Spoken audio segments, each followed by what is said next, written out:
Welcome to Tiny Show and Tell Us, the bonus series where you write in with your favorite science news or factoid, and we read your email aloud and then dive deeper. I'm Deboki Chakravarti, and I'm here with my co-host, Sam Jones. Last time we talked about the FDA banning red number 3 and the science behind winter road maintenance. We have a really great bonus episode for you today, but before we get into it, a reminder that we are always looking for you to write to us to be featured in one of these episodes.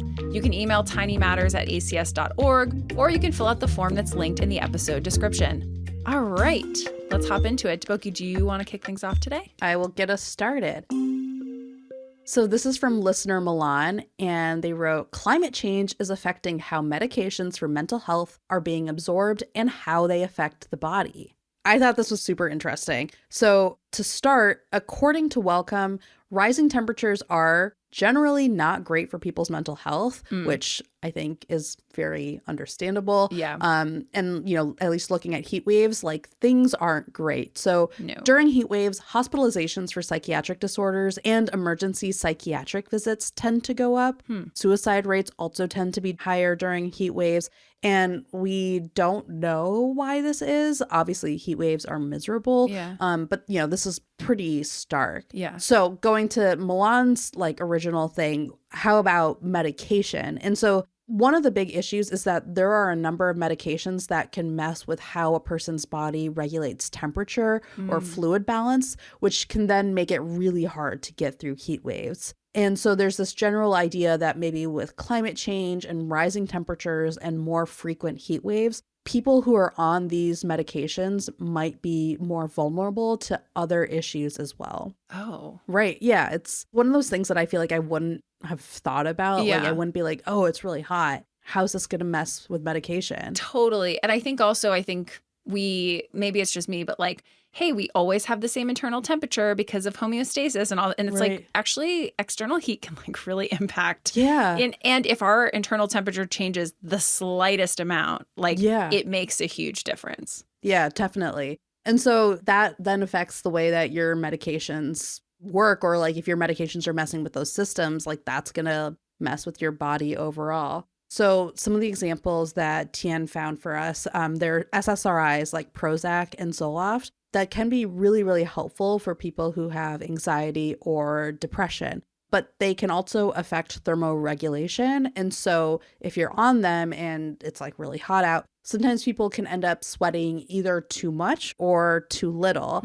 And like as annoying as sweat is, it is a thing that is actually an important process for your body, especially when you're dealing with heat. And so losing too much fluid or not being able to regulate your temperature through sweat, like that can be bad. Yeah. And then another example that Tien found is that people who take lithium can also have a hot time in hot weather because lithium is a salt. And so with hot weather and lots of sweating and fluid loss, people can end up with like a quick rise in lithium levels.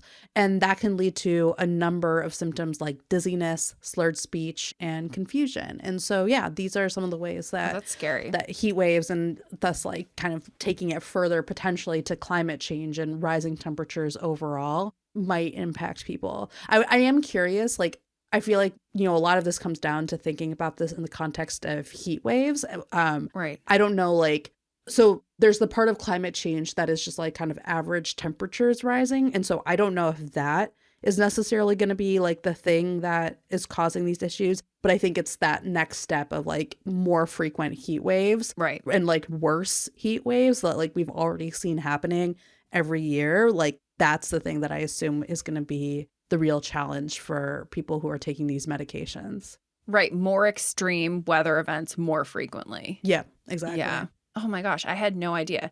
This is definitely something I feel like where definitely talk to your subscriber, your your psychiatrist. We are not medical or whomever. professionals. Yeah, we are no, doctors no. of the other type. Yeah, we're the less useful doctors. So thank you, Tien, and thank you, Milan, for writing in. Yeah. We are not medical professionals, but we can link to an article from the CDC that has a table on the specific medications that are affected by heat and how they're affected by heat. So if you are curious if your medication is affected, that can be a helpful resource. Yeah, absolutely. Okay, so I have a tiny show and tell us from listener Zhao, Mm-hmm. who wrote in and sent a link to a primary research article and then said, using fetal biomagnetometry, this study measured changes in fetal heart rate to assess discrimination of two rhythmically different languages, English and Japanese. Researchers showed that babies, as early as in fetal stages, show physiological signs that they start distinguishing rhythmic patterns underlying different languages. Broadly, this adds to the evidence that the acquisition of multiple languages is generally much easier at a younger age. Think about how kids can speak multiple languages fluently, even without explicit instructions. Part of the kid's early advantage might be physiological, and not just because kids might have easier lives than busy adults. I don't know. So. My kid is teething right now, and I'm not sure that his life is easier than mine right now. That's a good point. Okay, so I thought that this was actually really interesting. And also, I was thinking about it a lot because I'm having a kid this summer, and my husband's first language is Spanish, and mine is English. Although I am working on my Spanish, but you will never think I'm a native speaker. That is for sure. And so we want her to be able to speak both. And I think being able to speak more than one language, first, it's so cool. Second, it's good for your brain. Yeah. That's neither here nor there. But this research spoke to me. Okay. Yeah. So I want to talk about it. We're going to break down this study a bit. So this work was done at the Hoagland Brain Imaging Center at the University of Kansas Medical Center. So 24 expectant mothers participated, and they were at an average of 35.5 weeks into pregnancy. The fetus heartbeat was measured using fetal biomagnetometry, also known as fetal magnetocardiography. And this is a non-invasive technique for recording magnetic fields that are generated by the electrical activity of the fetal heart. That's so cool. Really cool. I didn't know about that. Okay, so of these 24 participants, 12 of the mothers were read a passage in English, and then they would take an 18-minute pause and then be read another passage in English. The other set of 12 mothers were read a passage in English, then went through an 18-minute pause, and then they were read a passage in Japanese. And what the researchers saw was no change in heart rate for the English to English group. And when I say heart rate, I mean fetal heart rate. So no change in fetal heart rate for the English to English group, but a change in the English-Japanese group, where the fetal heart rate actually went up when they got that second passage in Japanese. Yeah. And so they concluded in part that rhythm is a prenatally available building block in language acquisition. That's what they call it.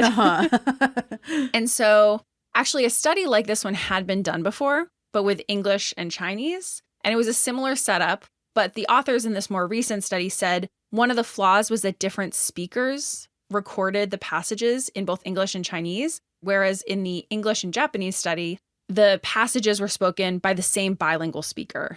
So it's kind of hard to distinguish, like, is it because they're picking up a difference in the voice versus the rhythm of the actual language? Yeah. And of course, you know, there's only so much that you can really say, I think, based on just biomagnetometry, even though it's cool.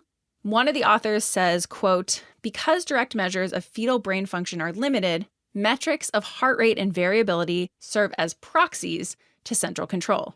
The heart does not, quote, hear. Therefore, we attribute the differences in heart rate to central auditory processing of the language stimuli, end quote. So essentially they're saying, like, this is really hard to measure. Yeah. We are using this heart rate as a proxy for what the fetus is actually hearing, you know, but again, not perfect. So there are, of course, still assumptions that are being made here, but ultimately the researchers hope that this could be a new tool for studying developmental language impairments. How helpful could that be? I don't know. I was thinking about it a lot. You know, I think it would vary so much based on language and rhythm, and also how many times is it that a fetus wouldn't be exposed to the same person speaking both languages to them while they're in the womb. Like, I think this was highly, highly controlled. Yeah. And I think that's not really how language acquisition often happens. Like, I'm just thinking for me, like, I'm not going to be the one speaking native Spanish to my fetus. It would be my husband. Yeah. We sound very different. Yep. You know? So, like, I don't know where that comes into play. And also for studying developmental language impairments, thinking about, like, I don't know. I think sometimes when you get into that so early, like this is a fetus. Yeah. This is not even like a born baby. Yeah. You know, like we don't want to jump to those conclusions. I think we need to just for sure take a step back. As someone who's pregnant and is like the number of things that you are told that could be wrong, that could go wrong, that could, like, you will lose your mind if you listen to every single bit of information. Yeah. And so that was sort of my initial reaction to this. But I do think it's super interesting. Yeah. There's definitely no harm in, like, talking to your baby. Yeah. Bring in those additional languages whenever you want, even when they're in the womb. Yep. I definitely feel the same way in terms of, like, anytime you hear stuff like this before, like, having a baby, it was like, oh, that's a really cool thing. I would do that. Like, I'm going to do that when I'm pregnant, like, that kind of thing. And then you, like, get pregnant and it's like, there are so many things where you realize, like, people have done this research that is really cool. But then, like, at least for me, my brain automatically translates that to, like, oh, I have to do this thing. And then it's like, no, you don't. Yeah. Humans have been making babies for so long without, like, thinking or overthinking all of these little details that it'll be fine. Yeah. And it's going to be great. I mean, my mom was born in a time where, like, the suggestion if you were pregnant and stressed was to, like, smoke a cigarette and have a little alcohol. Yeah. Fortunately, my grandmother was not a smoker. Right. And was not drinking during pregnancy, at least to my knowledge. But my mom's great. So I don't know. But yeah, I'm like, she grew up playing with toys that were for sure just coated in lead. Yeah. Like, she's doing fine. Yep. So anyways, don't feel like you need to speak to your fetus in multiple languages if you don't. Yeah. This did remind me of something that I had read recently that was actually about snake heartbeats in the egg. Whoa. Which is that, like, developing, like, I had to quickly look up this paper, and so I'm just reading this off of the abstract. They showed that within a clutch, developing snake embryos use heartbeats emanating from neighboring eggs as a clue for their metabolic level in order to synchronize development and ultimately hatching. Whoa. Yeah, isn't that really cool? Like, there is, like, a lot going on. So, like, hearing about, like, the different, like, fetal heartbeats, like, reminded me of this, where it's like, there's so much going on in there that is just, like, so mysterious to us. That's amazing. I love that. Yeah. I wonder, I'm sure there's a lot of information on this, but I am not pregnant with twins, thankfully. Yeah. But, like, are their heart rates synced up?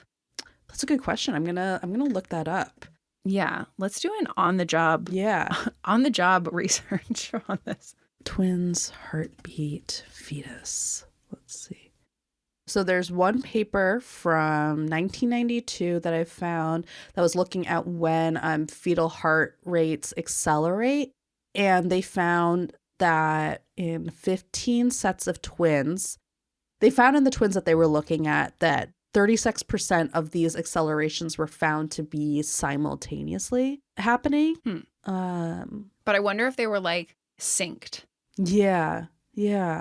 Maybe this is something that if someone knows. Yeah, because that's also really interesting, because I guess I never thought about, like, when you're pregnant, and so you go in for the ultrasound, and then in between ultrasound periods, you usually go in and just get a Doppler reading where they measure the heartbeat. And so if anyone has had twins, I'm really curious if you can let us know, like, what that Doppler reading is like. Is it just so chaotic? Yeah. Do you hear two heartbeats? I want to know. And how do they detect that it's definitely two? Like, you know, right? Yeah. Okay. So I'm reading a Reddit post from someone.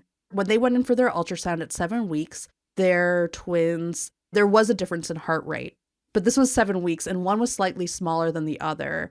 So maybe that would cause some difference. Wow. So interesting. Yeah. Maybe it's just different. And I wonder if they're, like, identical versus fraternal, if there's like the influence of the placenta. But I guess, like, the placenta hasn't really developed at 7 weeks, so I don't know. We're going to talk about this. I'm working on my placenta script. Oh, yeah. Because I also asked one of the researchers, I mean, I guess this is a preview, or maybe not. I don't know. I think this episode will come out after placenta. Okay. So this is a post. Yeah, but this might not actually make it into the script. So this will be bonus. But I did ask about whether or not twin placentas, like, how that works. When you have twins, do they each have their own placenta? And as what we've talked about in the episode, which you've all heard by now, totally have listened to, have taken notes, you know everything about placentas. The whole point of the placenta is to both provide nutrients and, like, gases, and also carry away waste. It starts developing pretty much right away. And then, like, by the end of the first trimester is, like, set the blueprint for, like, what it's going to be. And so I asked one of our researchers about how twins handle placentas. Like, do they each have their own? Do they have multiples?